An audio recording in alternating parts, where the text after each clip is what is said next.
اب شک کی بڑی بیماری جو ہوتی ہے، شک کیسے دور ہو جاتا ہے؟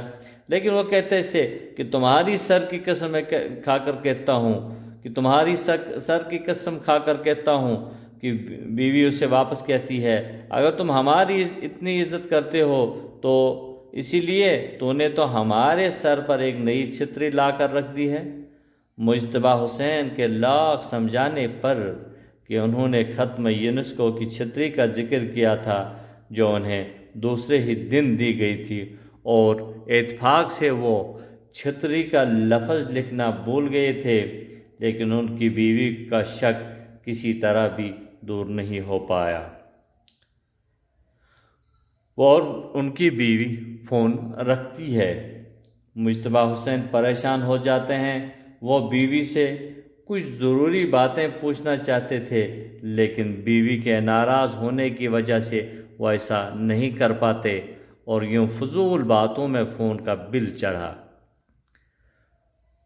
مجتبیٰ حسین کو اپنے ہی جیب سے ادا کرنا تھا، یعنی کہ فون پہ جو انہوں نے باتیں کری ہے، فضول کی باتیں جو کری ہے، مجتبیٰ حسین یہ جانتا تھا کہ اس فون کی بل کی ادائیگی بھی مجھے ہی کرنی ہے۔ یہ چھتری مجتبیٰ حسین کو سیمینار کے افتتاحی اجلاس میں یونسکو کے عہدیدار مس جو نے دی تھی، اور کہا تھا کہ یہ چھتری یونسکو کی ملکیت ہے، لہٰذا جاپان لوٹنے سے قبل جاپان سے لوٹنے کے وقت پہلے اس میں ہمیں واپس لوٹانا ہوگا، یعنی کہ یہ چھتری جو ہے ہم نے آپ نے واپس دینی ہوگی، کیونکہ یہ چھتری جو ہے یہ یونسکو کی ملکیت ہے۔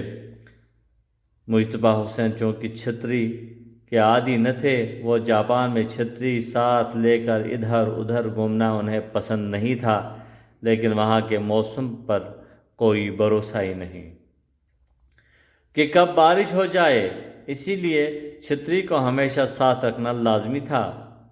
مس جو مصنف کو کہتی ہے کہ اسے چھتری کی عادت پڑے گی، اور گھر جا کر اپنی بیوی کو چھتری کا متبادل کے طور پر استعمال کریں گے۔ عزیز طلباء و طالبات،